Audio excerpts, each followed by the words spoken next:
അതെ, എൻ്റെ ഇക്കാട് സിമ്മ് ഗൾഫിലാണ്. അത് കട്ടാവാതിരിക്കുന്ന എല്ലാ മാസവും ഞാൻ 199 രൂപക്ക് റീചാർജ് ചെയ്യാറുണ്ട്.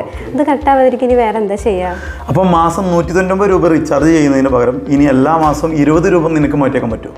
അപ്പോൾ അതിന് ട്രായുടെ പുതിയ 20 റുപ്പീസ് റൂൾ പ്രകാരം നമ്മുടെ മെയിൻ അക്കൗണ്ടിൽ, സിമ്മിൻ്റെ മെയിൻ അക്കൗണ്ടിൽ 20 റുപ്പീസ് നമ്മൾ കീപ്പ് ചെയ്യണം. അതേപോലെ നിങ്ങൾക്ക് മെയിൻ അക്കൗണ്ടിൽ 20 രൂപയുടെ മുകളിലാണെങ്കിലും ഓരോ മാസം 20 റുപ്പീസ് റിഡക്റ്റ് ചെയ്തിട്ട് നമ്മുടെ വാലറ്റിൽ കൂട്ടുന്നതാണ്. അപ്പോൾ ഇനി മെയിൻ പ്ലാനുകളായ 199, 299 നമ്മൾ റീചാർജ് ചെയ്യേണ്ട ആവശ്യമില്ല. അപ്പോൾ ജസ്റ്റ് ഇതൊന്ന് ട്രൈ ചെയ്താൽ മതി, സിമ്പിളാണ്.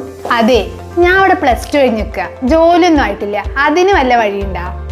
അതിന് വഴിയുണ്ടല്ലോ. നമ്മളെ കരിയർ ബെഞ്ചിലേക്ക് പോരെ. ഇവിടെ നമ്മൾ 3 ഡിപ്ലോമ കോഴ്സുകളാണ് പ്രൊവൈഡ് ചെയ്യുന്നത്. അതിൽ കോഴ്സ് കഴിഞ്ഞ ഉടനെ ജോലിയും ഉറപ്പാണ്. അതേതൊക്കെയാ കോഴ്സ്? ഇവിടെ നമ്മൾ ചെയ്യുന്നത് ഇന്റീരിയർ ഡിസൈനിങ്ങും ഹോസ്പിറ്റൽ അഡ്മിനിസ്ട്രേഷനും അതേപോലെ തന്നെ ട്രാവൽ ആൻഡ് ടൂറിസവും. ട്രാവൽ ആൻഡ് ടൂറിസം എനിക്ക് ഓക്കെയാണ്. അതാകുമ്പോൾ പിന്നെ എയർപോർട്ടിലും ട്രാവൽസിലൊക്കെ വർക്ക് ചെയ്യാലോ. എന്നാൽ ഇപ്പൊ തന്നെ എടപ്പാളിലെ നമ്മുടെ കരിയർ ബെഞ്ചിലേക്ക് കോൺടാക്ട് ചെയ്തോളൂ, എല്ലാം അവർ സെറ്റാക്കി തരും.